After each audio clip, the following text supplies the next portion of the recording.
Hello everyone, I'm Travis, and today we're diving into the world of andragogy. This is the world of adult learning. We've all been in a class where we feel disconnected from the material being taught, almost like it wasn't designed for us. It was more generic and designed for anyone, typically more specifically younger than adult learners. That's often because traditional teaching methods that are typically designed for children are being applied to adult learners.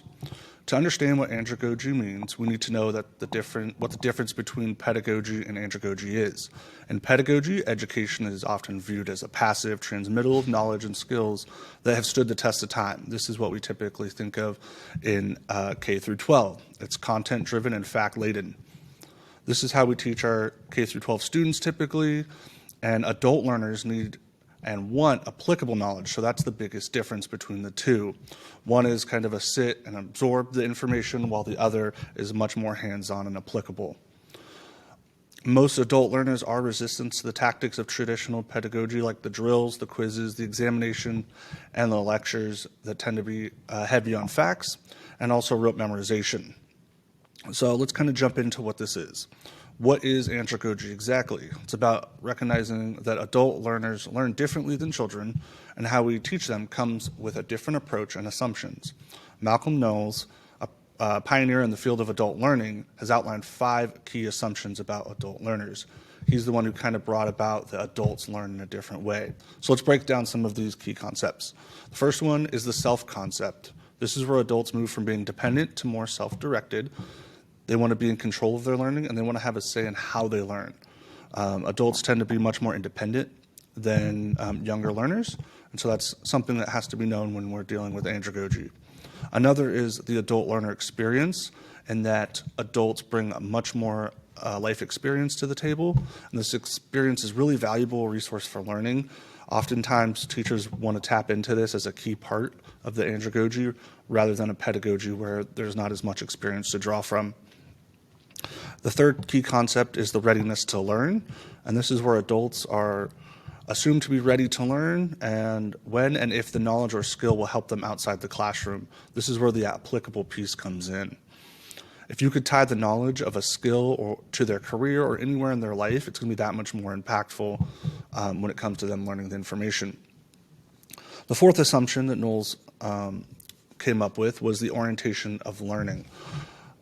This is where adults are problem-centered rather than subject-centered, like most K through 12 students. Adults also want to know how the learning applies to their work lives. This is bringing back the applicable piece. You'll kind of see that's a theme here. They want to know how the learning applies to them specifically and why it's important, rather than just to have the information to have it.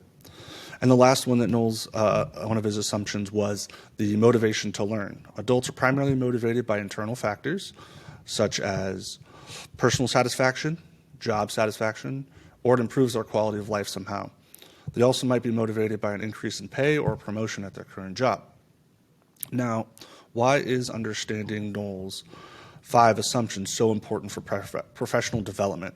Oftentimes, professional development deals with adult learners, and we want to apply these principles, and when we apply these principles, we can create learning experiences that are relevant, more engaging, and impactful for these adult learners. We move from delivering the information to facilitating meaningful learning beyond the learning environment. Again, bringing back that applicable piece. So let's discuss it a little bit.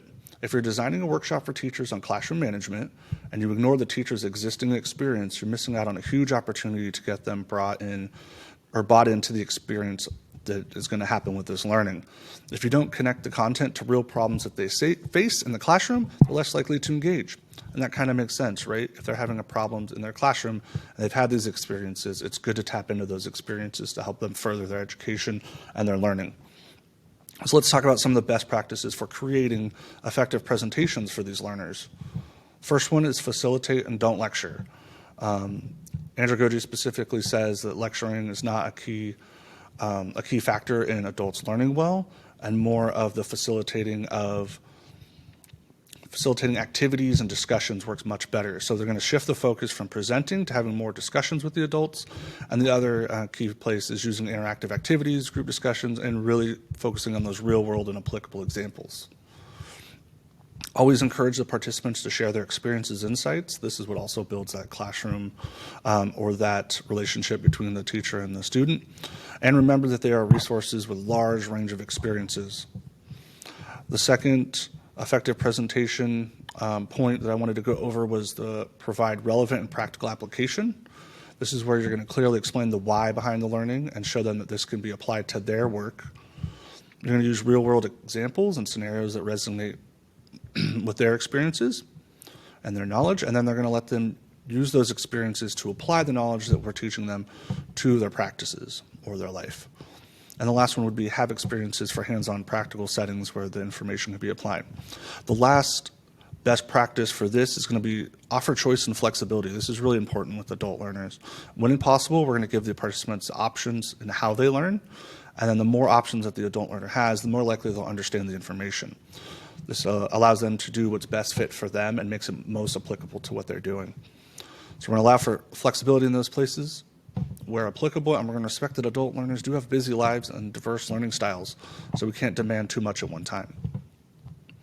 Now we're going to look at the critical aspect of effective delivery, which is the bias. We all have bias, whether conscious or unconscious, and these bias can impact the effectiveness of our presentations. An example of a bias can be using examples or languages that only resonate with one cultural group. This can alienate other groups, as well as making assumptions about others can create a hostile learning environment. So what can we do to reduce or eliminate biases that we all have? The first thing is to be self-awareness. The first step is always recognizing that we have our own biases and to take time to reflect on our assumptions and beliefs and understand that we have these biases. The second part is once we're self-aware, we're going to use inclusive language that is respectful and includes all individuals, and a good way to do this is to avoid stereotypes or generalizations. The third part, after the inclusive language, is going to be diverse examples.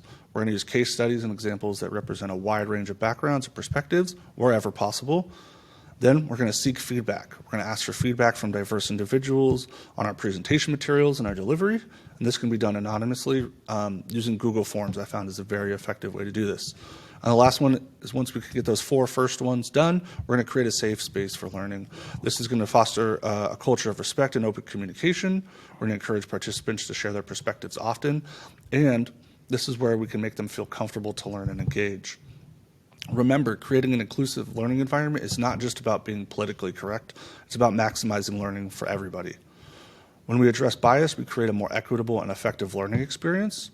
And understanding andragogy and implementing these best practices is a great way we can create professional development experiences that are effective for adult learners. We can empower adult learners to take ownership and use their knowledge and careers in an effective way.